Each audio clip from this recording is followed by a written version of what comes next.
상상해 보세요. 지금 들으시는 당신의 양손에 아주 오래된 두 개의 양피지 문자가 들려 있다고 말이죠. 네, 양피지 문서요? 네. 그 오른손에 있는 건 저기 뜨거운 중동의 사막 한가운데서 쓰인 글이고요. 왼손에 있는 건 고대 중국의 아주 험준한 산맥에서 탄생한 글입니다. 오, 지역이 완전히 극과 극이네요. 그쵸? 쓰인 언어도 다르고 문화적 배경이나 심지어 탄생한 시대조차 완전히 다르거든요. 네네. 근데 만약에 이 두 문서에 더 씌워진 종교적인 색채라던가 신학적인 포장지를 싹 걷어내고 딱 읽었을 때 마치 한 사람이 쓴 것처럼 우주와 인간을 바라보는 시선이 정확히 일치한다면 어떨까요? 와, 그거는 진짜 아마 역사학계나 종교학계가 발칵 뒤집힐 만한 일이겠죠. 엄청난 사건이죠. 네, 왜냐하면 물리적인 교류나 역사적 연결고리가 전혀 없는 두 문화권의 텍스트잖아요. 근데 같은 이야기를 하고 있다는 건 그들이 각자의 방식으로 어떤 훼손되지 않은 우주적 진리 혹은 그 인간 본성에 대한 궁극적인 깨달음을 동시에 짚어냈다는 아주 강력한 증거일 테니까요. 바로 그 발칙하고도 매력적인 미스테리가 오늘 우리가 뛰어들 심층 분석의 출발점입니다. 와, 아주 기대가 됩니다. 오늘 우리가 해부할 자료는요. 2026년 5월 15일에 출간된 이강석 저자의 신간 도마복음 예수 쌍둥이 노자 도덕경이라는 책입니다. 제목이 참 길면서도 인상적이죠. 네, 놀랍게도 이 책의 저자분이 1947년생이세요. 올해 8순을 맞이하셨거든요. 아, 연세가 꽤 있으시네요. 네, 그 한 인간이 평생에 걸쳐서 파고든 서양의 성서 비평, 그리고 동양 철학의 정수가 이 400쪽 분량의 책 안에 아주 묵직하게 담겨 있습니다. 방금 제목을 말씀해 주셨지만 책 제목부터가 아주 도발적이거든요. 그 쌍둥이라는 단어 때문인가요? 맞아요. 기독교의 이단으로 치고되기도 했던 영지주의 복음서인 도마복음하고 동양 사상의 뿌리인 노자의 도덕경을 아예 처음부터 쌍둥이라고 선언하고 시작하거든요. 완전 다른 세계의 책들인데 쌍둥이라니 참 신선하죠. 네. 근데 여기서 오해하시면 안 되는 게 하나 있어요. 어떤 건가요? 이 책이 무슨 특정 종교의 교리를 옹호하거나 아니면 동양이 서양보다 우월하다 이런 걸 주장하는 변증서가 아니라는 겁니다. 아, 어느 한쪽 편을 드는 게 아니라는 말씀이군요. 그렇죠. 저자는 아주 객관적이고 날카로운 시선으로 이 두 텍스트를 해부합니다. 도대체 이 둘이 어떤 철학적 기저를 공유하고 있길래 쌍둥이라는 이름표를 달 수 있는지 그 뼈대를 하나하나 분해해 나가는 거죠. 좋아요. 이 부분을 하나씩 풀어보죠. 보통 우리가 종교경전이라고 하면 가장 먼저 떠오르는 게 있잖아요. 어떤 걸 말씀하시는 거죠? 일종의 행동 강령이나 약간 협박성 멘트들 같은 거요. 이 규칙을 어기면 지옥불에 떨어진다든가 아니면 저걸 믿어야만 천국에 간다. 이런 것들 말이죠. 아, 네. 권선징악이나 심판에 대한 이야기들이 보통 많죠? 맞아요. 그런데 이 두 텍스트를 나란히 놓고 봤을 때 가장 먼저 눈에 띄는 공통점이 그런 공포심을 조장하는 구절이 아예 존재하지 않는다는 거더라고요. 맞습니다. 오히려 그 지점이 그 기존의 교리화된 종교에 익숙한 사람들을 가장 당황하게 만드는 부분이에요. 당황스러울 수 있죠. 지옥 이야기가 없으니까요. 네. 도마복음이랑 도덕경 어디를 뒤져봐도 사람의 행동을 통제하기 위해서 두려움을 지렛대로 사용하는 구절이 없거든요. 진짜 신기하네요. 이걸 칼로 무자르듯 갈라치기를 하지 않습니다. 근데 좀 이상하지 않나요? 종교라는 시스템은 원래 선악을 명확히 규정하고 또 악을 징벌함으로써 사회를 통제하는 데서 힘을 얻는 거잖아요? 보통은 그렇게들 많이 생각하시죠. 네.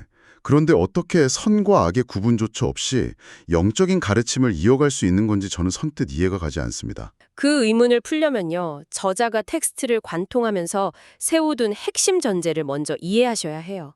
핵심 전제요? 네.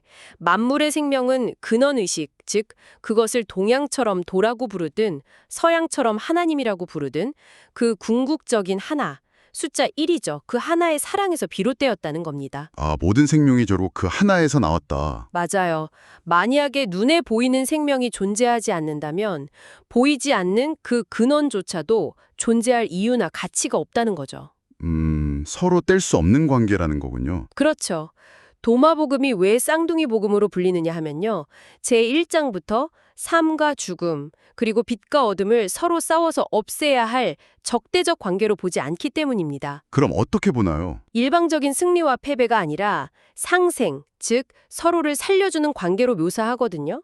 이게 노자 도덕경에 나오는 불의, 그러니까 둘이 아니라는 철학과 정확히 맞닿아 있는 거죠. 듣다 보니까 우리가 일상에서 매일 쓰는 건전지 생각이 막 나네요. 건전지요? 어떻게 연결이 되나요? 그 건전지가 작동해서 불을 밝히려면 양극하고 음극이 반드시 동시에 필요하잖아요. 네네, 플러스 마이너스가 다 있어야죠. 마이너스 극이 나쁘고 위험하니까 막 잘라내버려야 하는 게 아니라 두 극 사이에 전이 차가 있어야만 에너지가 흐르는 것처럼요.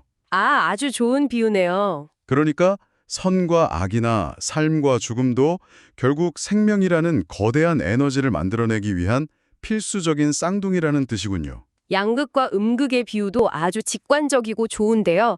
이 텍스트들이 말하는 현실은 사실 그것보다 훨씬 더 기묘하고 복잡하게 얽혀 있습니다. 그래요? 건전지보다 더 얽혀 있다고요? 네, 건전지는 물리적으로 나뉜 두 극이 단순히 하나의 껍데기 안에 공존하는 것에 불과하잖아요. 근데 도마복음과 도덕경이 말하는 건 아예 그 두 가지가 본질적으로 갈라질 수 없는 한 덩어리라는 뜻이거든요. 분리 자체가 불가능한 한 덩어리요. 맞습니다. 그래서 저자는 이 지점에서 인류 역사상 가장 팽팽하게 맞서온 두 가지 극단적인 철학을 모두 비판해요. 어떤 철학들인가요? 첫 번째는 눈에 보이지 않는 영혼이나 사후세계를 아예 환상으로 취급해버리는 유물론자들입니다. 물질만 믿는 사람들이죠? 네, 그리고 두 번째는 그 반대예요. 눈에 보이는 이 3차원의 물질 세계와 육체를 되게 타락하고 헛된 감옥으로 치부해버리는 영지주의자들의 어리석음이죠. 그러니까 양쪽 다 전체 그림의 절반만 딱 보고서 자기 마음에 안 드는 나머지 절반을 가위로 싹둑 잘라내버린 거군요. 정확합니다. 아주 정확한 표현이에요. 하지만 이 책이 해부하는 도마복음은 그 어느 한쪽도 포기하지 않습니다. 둘 다 안고 가는 거군요. 네, 요한복음 10장 30절이나 도마복음 3장 2절을 보면요. 아버지와 아들은 하나다라는 아주 파격적인 선언이 나옵니다. 많이 들어본 구절이네요. 여기서 아버지는 눈에 보이지 않는 거대한 우주의 근원 의식이고요. 아들은 눈에 보이는 물질로서의 생명체를 뜻합니다. 아버지가 영이고 아들이 육체 같은 거네요. 그렇죠. 보이지 않는 근원과 눈에 보이는 결과물이 애초에 분리된 적이 없다는 사실. 이걸 깨닫는 자는 결코 죽음을 맛보지 않는다는 게 도마복음의 선언입니다. 보이지 않는 근원과 눈에 보이는 생명이 하나다. 만약 이 세상이 막 단순히 천사국과 악마국에 싸우는 흑백 전쟁터가 아니라면요. 그 거대한 우주의 한가운데에 던져진 인간이라는 존재의 정체는 도대체 뭘까요? 아주 근본적인 질문으로 들어가시는군요. 네. 단순하게 그냥 고깃덩어리 안에 영혼이 깃들어 있다. 이 정도 수준의 이야기가 아닐 것 같은데요. 당연히 아니죠. 인간의 구조를 파악하기 위해서 저자가 아주 재미있는 걸 가져옵니다. 도덕경 42장에 나오는 우주론인데요. 어떤 내용인가요? 도생일, 일생이, 이생삼, 삼생만물이라는 구절이에요. 한자가 막 나오니까 약간 헷갈리는데 그러니까 도가 하나를 낳고 하나가 둘을 낳고 그런 뜻인가요? 네, 맞습니다. 정확해요. 하나가 둘을 낳고 둘이 셋을 낳아서 비로소 그 셋이 만물을 이룬다는 뜻이거든요. 아하, 셋이 만물을 이룬다. 네. 근데 이 3이라는 숫자와 원리를 그 동양의 오랜 철학이죠. 천지인 개념에 딱 대입을 해보는 겁니다. 하늘 땅 사람이요? 네. 그러면 인간이 바로 우주의 축소판이자 만물의 으뜸인 삼태극이라는 결론이 나오는 거죠. 다시 말해서 인중천지일, 인간 안에 태극과 하늘과 땅이 모두 완벽하게 갖춰져 있다는 겁니다. 태극과 하늘과 땅이요? 네. 태극은 근원의식인 영이고요. 하늘은 하늘의식인 혼, 그리고 땅은 땅의 의식인 백을 뜻합니다. 이게 다 내면에 있다는 거죠.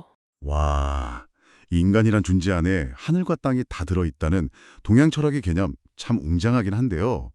근데 이게 서양의 기독교적 창조관이랑 연결이 되나요?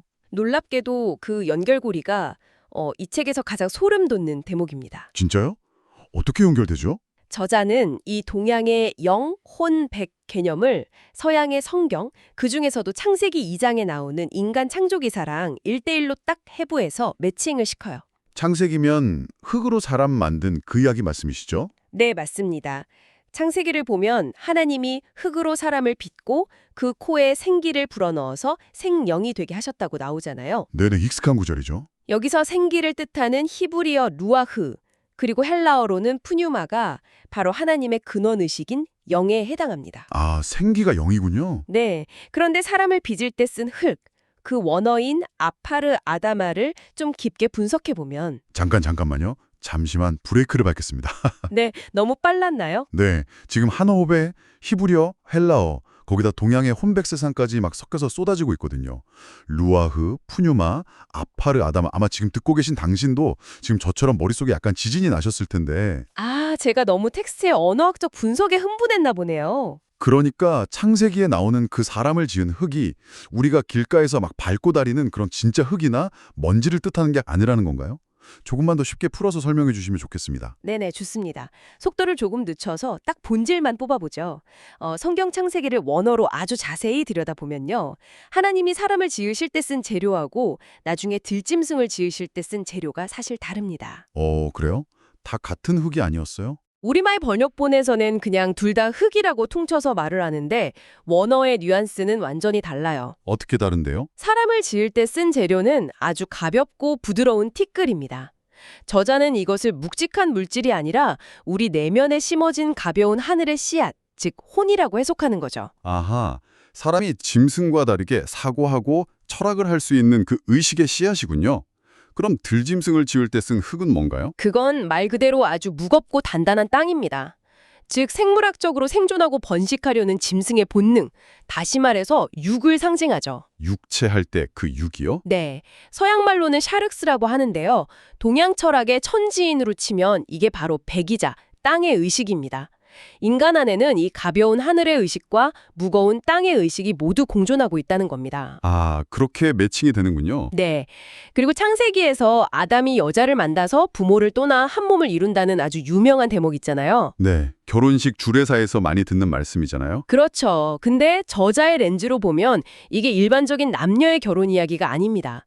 내 안에 하늘의식, 즉 아담이자 양의 기운이죠. 그것과 땅의 의식, 즉 여자이자 음의 기운이 만나서 비로소 하나로 결합하는 내면의 완전 과정을 상징한다는 거예요. 와, 듣다 보니까 머릿속에 이런 그림이 막 확 그려집니다. 어떤 그림이죠? 우리의 몸, 그러니까 배고프면 먹어야 하고 피곤하면 자야 하는 이 생물학적이고 약간 짐승 같은 욕구 덩어리를 아주 정교하게 만들어진 최신형 하드웨어라고 해보죠. 오, 하드웨어요? 네, 이게 바로 방금 말씀하신 땅의 의식입니다. 그런데 이 고철덩어리 기계에 우주의 이치와 신성을 담고 있는 엄청난 운영체제, 그러니까 OS가 깔리는 겁니다. 이게 바로 하늘의 의식, 즉 혼이죠. 네네, 맞습니다. 결국 인간이란 가장 본능적인 하드웨어 위에서 가장 우주적인 운영체제를 팽팽 돌리고 있는 참으로 피곤하면서도 경이로운 존재라는 거군요. 와, 하드웨어와 운영체제의 만남이라. 지금 이 텍스트의 핵심을 진짜 가장 완벽하게 관통하는 비유네요. 이해가 쏙쏙 됩니다. 자, 그럼 그 관점을 유지한 채로요. 창세기의 에덴 동산 한가운데에 있던 두 그루의 나무를 한번 떠올려 보시죠. 아, 생명나무하고 선악을 알게 하는 나무 말씀이시죠? 네, 맞습니다. 보통 교회에서 배울 때 생명나무는 영생을 주는 막 되게 좋은 것이고 선악과는 절대 먹으면 안 되는 독삭과 같은 함정으로 배우잖아요. 그렇죠. 전통적인 종교의 이분법적 해석은 보통 그렇습니다. 하지만 도마복음과 도덕경의 쌍둥이 관점을 딱 빌려오면 이 두 나무는 결코 적대적인 관계가 아니에요. 적이 아니라고요? 네, 저자의 분석에 따르면요. 생명나무는 하늘에서 영적인 생명의 씨앗을 흩뿌려주는 역할을 하고요. 선악을 알게 하는 나무는 땅에서 그 생명이 단단하게 뿌리를 내리도록 기르는 역할을 합니다. 아, 뿌리를 내리게 한다. 네, 즉 하늘의식과 땅의식의 상징이며 본질적으로는 불이, 그러니까 둘이 아니라는 겁니다. 우주의 그 깊은 근원을 깨닫지 못한 인간의 눈에만 이것이 서로 막 반대되는 두 개의 나무, 선과 악으로 갈라져 보일 뿐이야 하는 거죠. 생명나무와 선악과조차도 결국 생명을 치워내기 위한 쌍둥이 시스템이었다니 진짜 머리를 한 대 세게 맞은 것 같습니다. 신선한 관점이죠. 우주의 근원 의식도 있고 막 하늘의 그 고결한 운영체제도 쫙 깔려 있다면 도대체 우리는 왜 매일 아침 알람 소리에 막 욕을 하면서 일어나고 지옥철에서 사람들과 부대끼면서 스트레스 받고 누군가를 미워하고 상처받고 결국엔 늙고 병들어야 하는 거죠? 아, 현실적인 고통의 문제군요. 맞아요. 이 팍팍한 3차원 현실에서 왜 이토록 극심한 고통을 겪어야만 하는 겁니까? 우주적 운영체제가 그렇게 완벽하다면 인간의 삶도 평화롭고 오류가 없어야 하는 것 아닌가요? 그렇게 생각할 수 있죠. 제 속엔 무슨 우주의 신성이 있다는데 당장 오늘 아침에도 와이파이 비밀번호 까먹어서 10분이나 헤맨 저는 대체 뭐냐고요? 아, 비밀번호 까먹으셨군요. 인간이 왜 고통받는가? 사실 그 질문이야말로 동서양 철학이 수천 년간 매달려온 궁극의 화두잖아요. 그렇죠. 모든 철학의 시작이죠. 저자는 아주 독창적인 방법으로 이 비밀을 풀어내는데요. 바로 한자 귀신 귀자를 파자, 즉 글자를 해체하는 방식입니다. 귀신 귀자요? 네, 이 글자를 현미경으로 들여다보듯이 쪼개보면요. 그 안에 하늘 천자와 땅 지자, 그리고 사람의 마음 심자의 형태가 아주 교묘하게 얽혀 있습니다. 잠깐만요. 귀신이라는 한자 안에 하늘과 땅과 인간의 마음이 다 들어있다고요? 그게 현실의 고통이랑 도대체 무슨 상관이죠? 잘 들어보세요. 하늘의 고결한 의식과 땅의 짐승 같은 본능이 우리 내면에서 막 충돌하고 결합하면서 비로소 인간 특유의 하고자 하는 마음, 즉 거대한 욕망과 감정이 파생된다는 겁니다. 아, 하늘과 땅이 부딪혀서 욕망이 생긴다. 네. 이 욕망하는 마음이 가만히 있지를 못하고 수만 가지 변화를 일으키면서 우리의 육체를 엄청난 고통 속에 밀어넣기도 하고 또 때로는 뛸 듯이 기쁘게도 만들죠. 감정의 롤러코스터네요. 여기서 저자가 던지는 통찰의 핵심이 이겁니다. 이 끈적끈적하고 고통스러운 육체의 경험들이 결코 피해야 할 시스템 오류가 아니라는 거예요. 오류가 아니면요? 근원인 영을 더 높은 차원으로 진화시키기 위해서 우주가 아주 의도적으로 설계한 필수 업데이트 과정이라는 사실입니다. 오, 이거 진짜 재미있네요. 이 지점이 서양의 고대 영지주의 같은 가르침하고는 완전히 궤를 달리하네요. 어떻게 다르다고 느끼셨나요? 보통 영지주의에서는 이 물리적인 육체를 막 순수한 영혼을 가둔 냄새나고 더러운 고깃덩어리 감옥처럼 묘사하잖아요. 맞아요. 타락한 세상으로 보죠. 그러니까 빨리 이 세속적인 욕망을 끊어내고 순수한 영의 상태로 탈출해야 한다고 막 가르치고요. 정확합니다. 육체의 존재 이유를 설명하지 못한다는 것. 그게 바로 서양 영지주의가 수천 년간 풀지 못했던 딜레마이자 한계였거든요. 네네. 그런데 저자는 이 해묵은 서양 철학의 숙제를 풀기 위해서 정말 책을 읽다가 무릎을 탁 칠 만큼 뜻밖의 문화적 치트키를 꺼내둡니다. 치트키요? 뭔데요? 바로 한국의 전통가요인 창부타령이에요. 아, 저도 자료를 보면서 그 대목에서 약간 헛웃음이 나왔거든요. 뜬금없긴 하죠. 아니, 창사기하고 도마복음을 심각하게 분석하다가 갑자기 웬 창부타령이요? 한 번 피었다 지는 줄을 나도 번연히 알건만은 모진 손으로 꺾어다가 시들기 전에 내버리니 이 구슬픈 가사가 도대체 어떻게 영지주의의 한계를 부수는 철학적 다리가 되는 건지 감이 잘 안 옵니다. 그 가사 안에 흐르는 정서가 바로 한국인만이 가진 아주 독특한 감정, 한입니다. 아, 한이요? 네, 한 번 피었다가 이내 시들어 버려지는 꽃처럼 인간의 육체가 겪어야 하는 나고 죽음의 덧없음, 그리고 그 과정에서 겪는 막 찢어지는 고통이 있잖아요. 서양인들은 이걸 그저 불쾌한 고난으로 여겼다면 한국의 한은 그 슬픔을 깊이 끌어안고 승화시키는 정서거든요. 아, 그냥 슬프고 끝나는 게 아니죠. 그렇죠. 창부타령이 노래하는 건 단순히 아이고 내 신세야 하는 신세 한탄이 아닙니다. 처절하게 시들고 상처받는 그 육체의 경험이 있어야만 비로소 우리의 영이 그 아픈 고통을 자양분 삼아서 한 뼘 더 성장할 수 있다는 우주적 역설을 노래한 거예요. 아하. 즉, 육체는 버려야 할 쓰레기나 감옥이 아니라 영을 진화시키는 가장 숭고한 소모품인 셈이죠. 와, 그러니까 한이라는 정서가 서양 철학의 빈 공간을 아주 완벽하게 메워주는 거군요. 맞습니다. 이 불완전한 육체의 고통이 우주의 영적 진화에 기여하면서 흘리는 일종의 피와 땀 같은 거라면 확실히 육체를 대하는 태도가 달라질 수밖에 없겠습니다. 네, 바로 그 관점에서 보면요. 도마복음 50장 2절에 나오는 아주 유명하고 난해한 구절의 미스터리도 명쾌하게 풀려버립니다. 어떤 구절인가요? 예, 예수가 제자들에게 이렇게 말하거든요. 너희 안에 있는 아버지의 증거가 무엇이냐 묻거든 움직임, 그러니까 동이죠. 동과 쉼, 정이라고 대답하라. 이렇게 말해요. 움직임과 쉼이요. 네. 저자는 이 움직임과 쉼을 현대 양자역학의 원리에 대입해서 설명합니다. 양자역학이요? 갑자기 과학으로 넘어가네요? 관찰하면 입자가 되고 관찰하지 않으면 파동으로 존재한다는 그 유명한 이중성 실험 말씀이시죠? 바로 그겁니다. 빛이 관찰자의 상태에 따라서 위치가 고정된 입자, 즉 쉼이 되기도 하고요.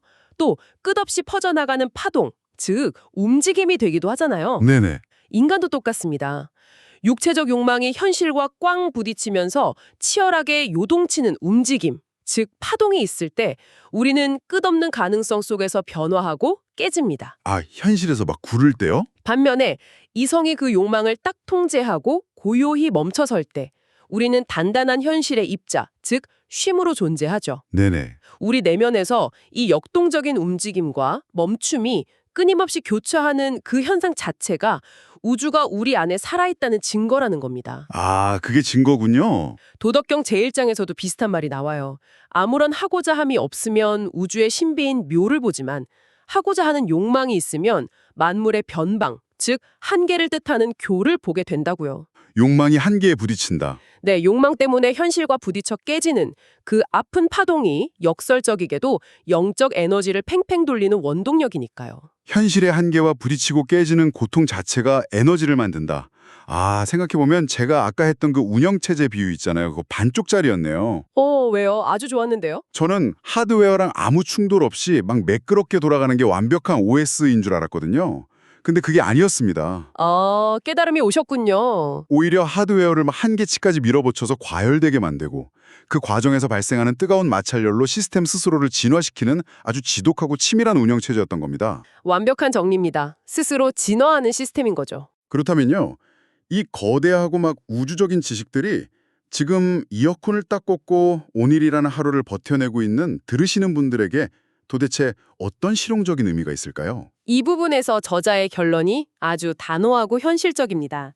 사실 요즘 물리학에서 막 다중우주 이야기하고 또 종교에서는 구층천 이야기하면서 우리가 사는 현실 밖에 어떤 고차원을 논하는 경우가 참 많잖아요. 현실 도피하기 딱 좋죠. 맞아요. 하지만 저자는 우리가 발을 딱 딛고 있는 이 질척거리는 3차원 공간의 삶을 제대로 깨안고 살아내지 못한다면 그 어떤 차원 상승이나 영적 구원도 결코 일어날 수 없다고 못을 박습니다. 아, 결국 현실에서 도피하지 말라는 거군요. 네, 철저하게 현실을 살라는 겁니다. 논어에 나오는 그 삶도 모르는데 어찌 죽음을 알겠는가라는 구절이 딱 생각나네요. 아주 적절한 인용이네요. 보이지 않는 사후세계나 영적인 이상향만 막 쳐다보느라 지금 당장에 땀내는 현실을 무시하는 건 결국 육체를 통해서 영을 단련시키려는 우주의 원래 계획을 정면으로 거스르는 셈이 되니까요. 정확합니다. 그래서 우리가 이 쌍둥이 텍스의 깊은 탐구에서 얻어갈 수 있는 가장 강력한 무기는요. 바로 일상을 바라보는 프레임의 전환입니다. 프레임의 전환이요. 네, 이 탐구를 마무리하면서 오늘 이 시간을 함께하신 청취자 당신에게 아주 작은 상상력을 자극하는 질문을 하나 던지고 싶습니다. 어떤 질문인가요? 오늘 하루 직장에서 되게 이기적인 동료 때문에 속을 막 끓이셨거나 인간관계가 꼬여서 가슴에 되게 묵직하고 딱딱한 돌덩이를 얹은 채로 퇴근하진 않으셨나요? 아마 지금 들으시면서 격하게 고개 끄덕이는 분들 많으실 겁니다. 저 역시 오늘 하루 종일 자잘한 짜증과 분노의 파동 속에서 허우적거렸거든요. 그렇죠. 다들 그렇게 살죠. 그런데 만약에요, 당신을 피곤하게 만드는 그 성가시고 무거운 감정의 덩어리들이 당신의 인생을 갉아먹는 에러나 장애물이 아니라면 어떨까요? 장애물이 아니라면 뭘까요? 오히려 당신 내면 깊숙한 곳에 잠들어 있는 하늘의 의식을 한 차원 끌어올리기 위해서 우주가 당신의 체급에 맞춰서 아주 정밀하게 세팅해 놓은 중량치기용 덤벨이었다면 말입니다. 와, 중량치기용 덤벨이요? 비유가 진짜 미쳤네요. 우리가 헬스장에서 근력 운동을 할 때 근육이 막 미세하게 찢어지는 고통이 있어야만 더 단단한 근육이 붙잖아요. 그렇죠. 알배기고 아파야 근육이 크죠. 똑같습니다. 육체의 욕망과 현실의 한계가 부딪히는 그 고통이 없다면 우리의 영은 단 1g도 성장할 수 없습니다. 삶과 죽음, 내 안의 고결한 하늘과 짐승 같은 땅의 본령은 어느 한쪽을 막 멸균해서 없애야 할 적이 아닙니다.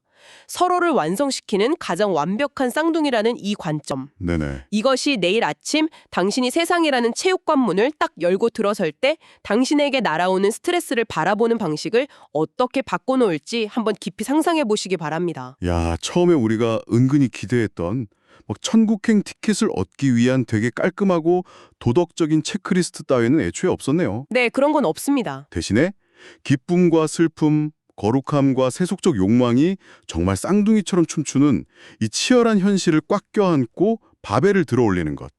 혁투성이가 된 채로 오늘 하루의 무게를 버텨내는 그 일상 자체가 사실은 우리에게 준 가장 신성한 미션이었다는 걸 깨닫게 됩니다. 일상이 곧 수행인 거죠. 맞아요. 내일 아침 당신을 괴롭히는 문제들이 그저 짜증나는 불운이 아니라 당신의 영혼을 단련시킬 아주 묵직한 덤벨로 보이기 시작한다면 오늘 이 탐구는 대성공일 겁니다. 들으시는 당신에게 주어진 그 무거운 삶의 무게들을 피하지 말고 기꺼이 한번 들어올려 보시길 바랍니다. 응원합니다. 지칠 줄 모르는 당신의 호기심, 그리고 영적 근력 성장을 언제나 응원하면서요. 오늘의 심층 분석 시간은 여기서 마치겠습니다. 함께해 주셔서 감사합니다.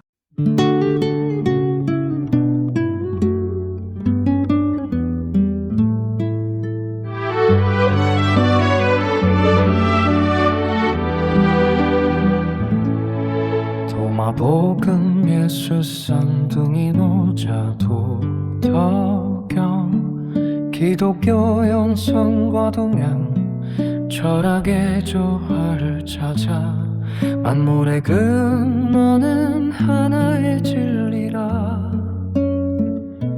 하나님과 도는 같은 길을 말해 보이지 않는 세계와 보이는 세계 상생하며 흐르는 영혼의 강물 삶과 죽음은 싹두기처럼 서로를 안아주는 밤과 낮 영혼과 홍과 백이 조화를 이룰 때 진정한 생명이 피어나 종교의 경계를 넘어서 자신을 발견해 정령을 주자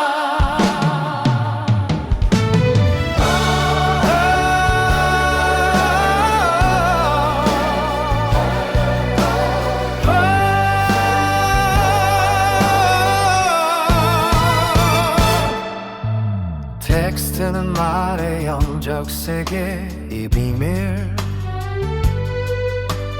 물질과 영이 하나 되는 순간 현대인에게 주는 깨달음 차원 높은 정신으로 날아 보이지 않는 세계와 보이는 세계 상생하며